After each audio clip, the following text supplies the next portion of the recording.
Welcome to Beyond the Page, the official podcast of Choice, the magazine of professional coaching, where we bring you amazing insights and in-depth features you just won't find anywhere else. I'm your host, Gary Schleifer, and I'm excited to expand your learning as we dive into the latest article, have a chat with this brilliant author behind it, and uncover the learnings that are transforming the coaching world. When you get a chance, join our vibrant community of coaching professionals as we explore groundbreaking ideas, share expert tips and techniques, and make a real difference in our clients' lives. Remember, this is your go-to resource for all things coaching. But for now, let's dive in. In today's episode, I'm speaking with Coach DeBorah Sunni Smith, who is the author of an article in our latest issue, Coaching Anti-Racism and the Backlash Against DEI. Her article is entitled Coaching, Supervision, and Social Justice, the Intersection and the Advantage. A little bit about DeBorah or Sunni.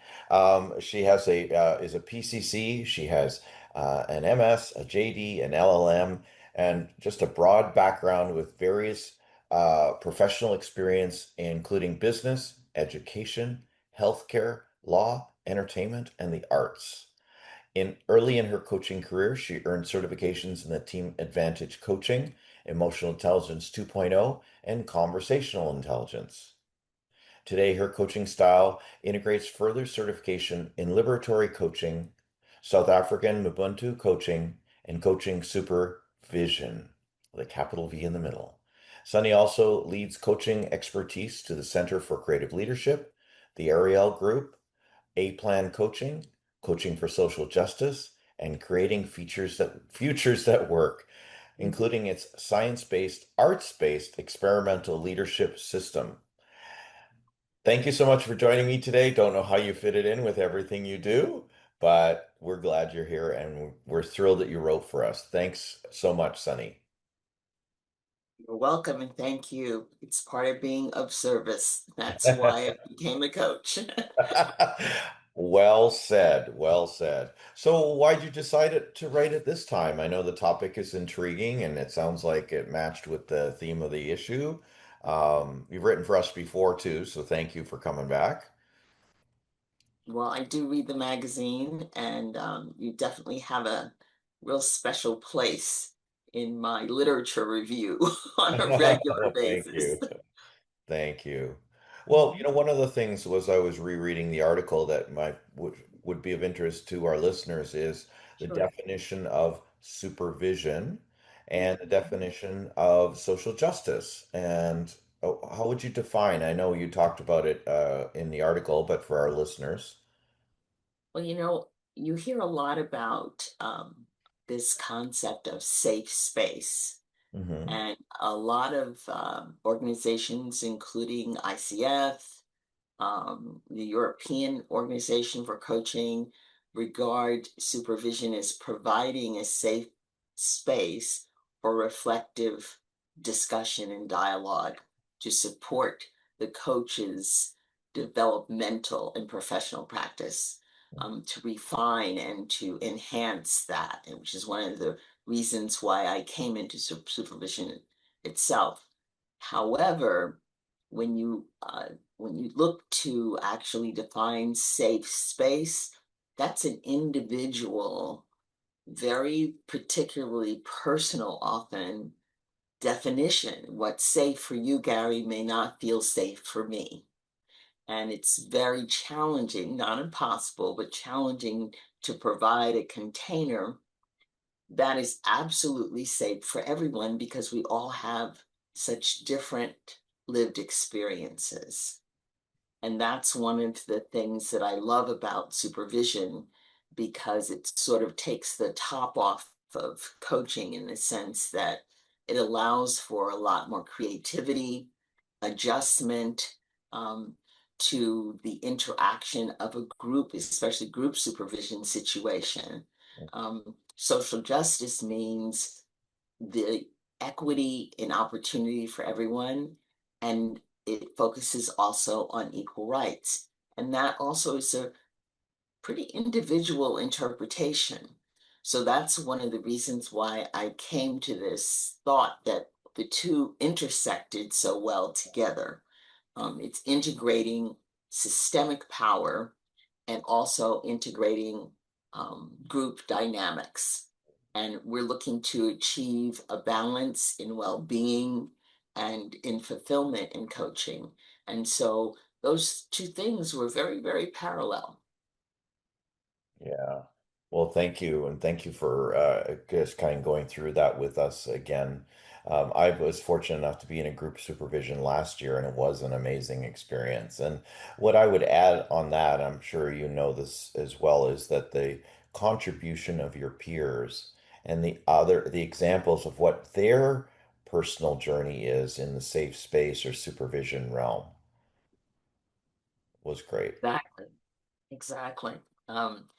And I think that's one of the things that coaches often in terms of supervision, there are lots of people in the profession who really aren't familiar with supervision. I'm so happy to hear that you had that experience because the group dynamics also mirror social dynamics.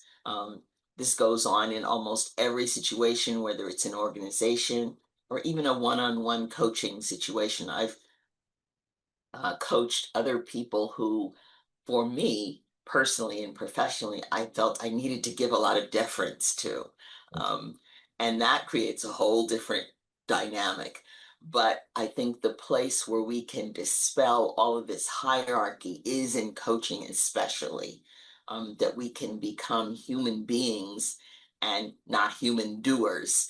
We're much more who we are rather than what we do. People say that all the time, I am a coach, it's what I do, but that's not necessarily who I am. And Mm. we like to bring that beingness to the forefront. Oh, yeah. Well, thank you. Thank you for that reminder. I'm just thinking of, I've kind of lapsed in reminding my clients that they're beings, not doings. So might be a good, see, a little bit of supervision happening already. What can I There offer you my go. clients that I've, see? So for the Mhm. listeners, so my experience of supervision is challenges with some clients, never specific. It's about my coaching, not my clients, not my coachees. And Mhm. that was my experience. And so going through all of that gave me other ideas, reminders, and just sometimes they, no, you're okay. Like just, that might have been an isolated circumstance or, it just did make me feel very safe. So to your point about a safe space and the personal journey was great. I think what we're looking for today, and people are, inundated with such, information coming at you all the time.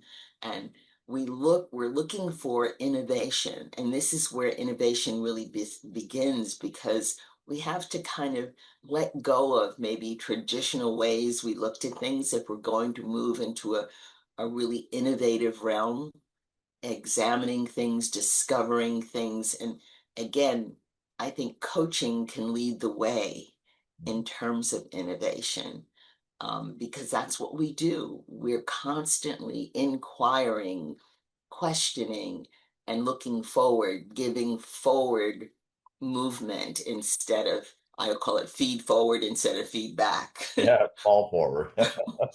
Exactly.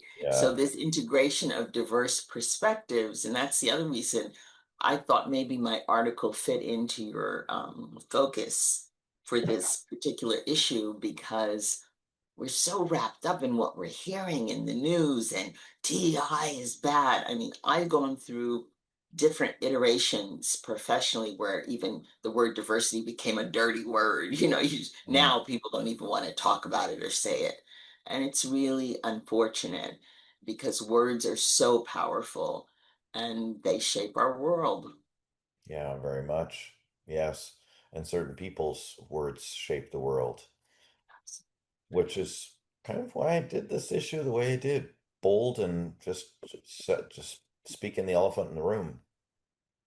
Yes, Yeah. exactly. Well, you've spoken a lot about supervision. Why do you spell it with a capital V? What's the difference?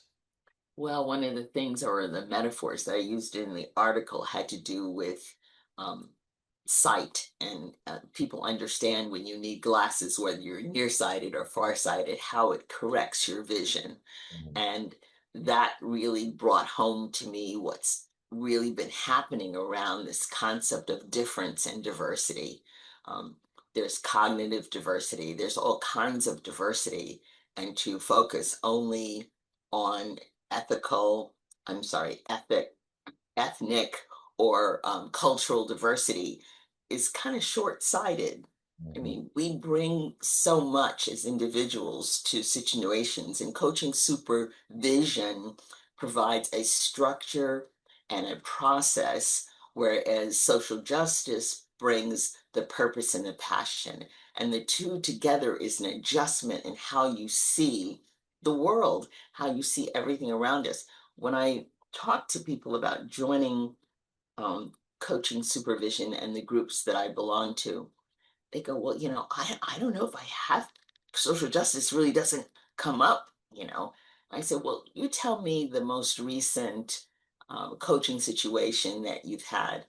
And to tell you the truth, no one that I've encountered has been able to bring up a case or a situation that really didn't involve social justice, even if it's an individual challenge, even if it's something, a misunderstanding. That kind of communication and dialogue is the very essence of what we do as coaches. Okay, now that makes me want to dig deeper, obviously being a coach. So when I think of social justice, unfortunately think of it just as diversity, as you pointed out, ethnicity, obvious things. But now I'm hearing that every one of my calls could have a flavor of social justice in it. Exactly, exactly. Can you And give just a it more flavor, but specific? the essence of it, Yeah. because that's what we're all concerned with. Now, as coaches, we're all trained to be very aware. Am Hmm. I right? Yes. Um, this whole essence of communication, nonverbal behavior, is really at the essence of how we communicate.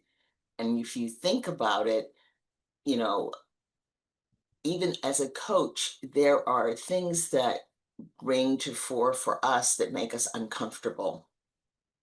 Um, I was reading, and I think, I don't know if I cited this person in the article, but there's a gentleman who was an ex FBI agent, and his name is Joe Navarro. And he talked about regulating your body and shifting the tone and navigating the highs and lows just in your voice. Coaches are trained to pay attention to very subtle shifts and changes, Mhm. and so we're dealing with that constantly, being aware and pointing out to the client something changed here, somatically, what are you feeling and what's coming up for you. And those are the kinds of things that are really fundamental to a coach's skill set, I'll put it that way. And this is reflective in social justice issues. Whenever there's a conflict or something you don't understand, or you're in debate with someone else, if we can tweak and turn that into our own self regulation and figure out what's going on with us individually, it not only can quell and dispel conflict, it Mhm. can actually get ahead of it. Before you even say a word that triggers you, your body is just so intelligent, Mhm. starts telling you something is off, something is not comfortable, something isn't right. And I'm telling you, it's amazing how wonderful and when I studied conversational intelligence, they talk about you have 5 to 6 to 7 brains in your body. It's not just in the cerebral part, but you have a body and a brain in your heart. We've heard the term gut feeling. You have a brain in your gut. Your body is constantly communicating and thinking for you, and we need to pay attention to that. And that's why I say, and I point out in the article, just little discomforts can help us get ahead of and be more in tune in communication. Yeah.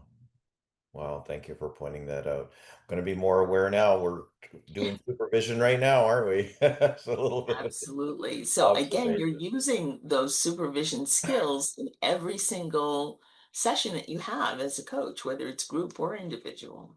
Yeah. Okay, I have to say, I'm still struck by the term social justice. It to me feels well, beyond weighty, but serious. And what Mhm. I'm hearing now is it could be a part of any conversation. Am I making it mean too much? Am I giving it too much um, importance as a term? I won't say too much, and again, that's putting judgment into it.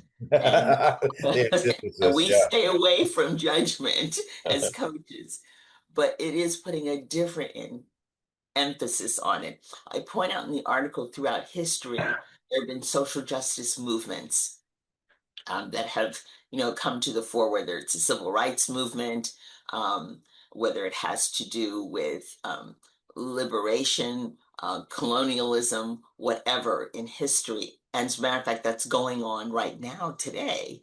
In the news, that's what we hear about constantly. We're bombarded by what's happening globally. So all of these things come together. It's not something that's new to us, but how do we integrate it and bring balance? And that's one of the things that coaches, and again, you asked about social justice and supervision, that coaches, I think, are charged with assisting and supporting others to integrate those things and help make meaning of them. Mm, Um, and that comes through dialogue and discussion, which is one of the reasons why I think supervision is such a great tool in terms of helping that. mm, Um, but as I said, I mean, come up with something. It could be education, yeah. an issue around whether it's right to life, abortion rights, whether it's those are all social issues, Mhm. and bringing equity and balance and justice to those issues for yourself. It's not just whole, society, but society starts with you and Mm, the individual. So we contribute to all of that. And that's why, on that level, when you sort of deconstruct it in supervision for coaches, being skilled at helping others do that is really so important. I don't know if that answered your question, though. it lightened the load a little bit. It it's reminding me that it's like I know pervasive sounds awful, but it's throughout humanity and through conversation and history and it's not just a social rights movement. It's an what do you call it? An underlying current of Yeah. events Mhm. individually and group that Mhm. are happening is the feeling, the sense that I'm getting from this conversation. Yes, because individuals make up organizations. Um, the internal policies and programs make up systems. So Mhm. this ripples out into our society. But often, I think your listeners might relate to this. We feel like we don't have any impact on these very large, very traumatic, and very impactful issues that are global, that are national.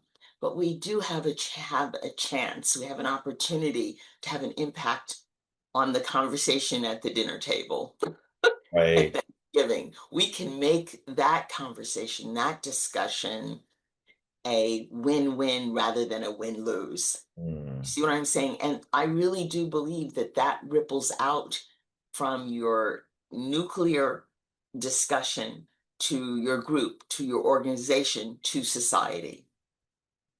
And if we practice those things, I think can really make a difference. mm.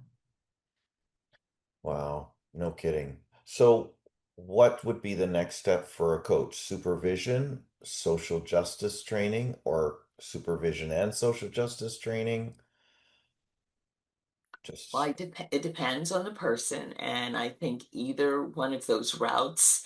And again, if they do get into supervision from a professional standpoint, they're going to encounter social justice issues like they do every day, but I think their awareness will be heightened if they pursue the social justice realm. For instance, Coaching for Social Justice, the organization, we have these bi-monthly open dialogues that are free and open where people can come for about an hour and discuss issues that are confronting them that they're dealing with. It can be coaches or non-coaches, but we provide that environment, that container to look at that. It's really wonderful. We have one coming up at the end of August, as a matter of fact. You can go on the website and get the information. It's all online. And that's one way to just begin to become more comfortable with things that would normally be uncomfortable for you to talk about, and also just be informed, share other lived experiences that other people have had and want to talk about. And it's amazing the kinds of things we break down into small groups for about 20, 30 minutes. But it's wonderful. We people from all over the globe who come to these dialogue and discussions, and they're ongoing. Again, to shift that reflective practice to a place where it doesn't have as much tension. I think in the article, I developed a continuum of discomfort, Mm. and just talking with you today. I mean, being on the podcast is something I don't do every day. So it provides a challenge for me and a certain degree of difference and discomfort. But the more we move or lean into that, the more comfortable we do become. And we're able to self regulate all of the input that we're getting constantly. And I think that that makes a big difference, just practicing those skills, especially for coaches, if not, everyone. Yeah, no, good reminder. Thank you very much. Well, Well, you discomfort is where the growth happens. So, exactly. Well, thank you. Anything you've mentioned a lot of stuff. The coaching for socialjustice.com, is that the website? yes. Okay. Yes. And anything else you'd like our audience to do as a result of the article in this conversation? Well, keep looking forward. I am volunteering right now during this month. You mentioned the Creating Futures That Work. And I'm working as a coach pro bono for individuals who have been affected by the recent downsizing and changes in not only directly government positions, but the ancillary um, positions. People have lost their jobs all over the country, not just Washington, D.C. And so we're providing coaching services for those people in a very innovative environment for about 6 weeks, to help them recenter, to help them refocus and plan their next steps. It's called Discovering What's Next. And coaches I know in other environments are doing very similar things, providing coaches for people who are dealing with extreme change. So that's another opportunity for people to pass forward, that gift. Yeah. Where can people go to find more information? Creating Futures That Work, and it's online, Okay. um, .com, and underneath that or within that, you'll see the Discovering What's Next. Awesome. Thank you for directing us on that. Mhm. If people want to get a hold of you, what's the best way to reach you, Sunny? You had asked me, and I'd like to provide complimentary coaching or just dialogue discussion with people. Great. If they can go to engaged at casavacoaching.com, and in the subject just put choice podcast, and that Okay. means I know where you came from from Gary's group. Gary's group. Well, thank you very much. It's very generous of you. Appreciate it. Yeah, I'm Mhm. sure a lot of people will have more questions about social justice and supervision and the experiences there, and maybe just to connect with you because of your experience and your knowledge in this realm. So thank you very much. Thank Uh, you. and thank you for joining us for this Beyond the Page episode. That's it for our listeners. For more episodes, subscribe via your favorite podcast app. Usually, probably the one that got you here, as I like to say, Spotify, Apple, whatever. If you're not a Mhm. subscriber to Choice Magazine, you can sign up for a free digital issue by scanning the QR code in the top right-hand corner. If you're not watching but listening, go to choice-online.com and click the Sign Up Now button. I'm Gary Schleifer. Enjoy the journey of mastery.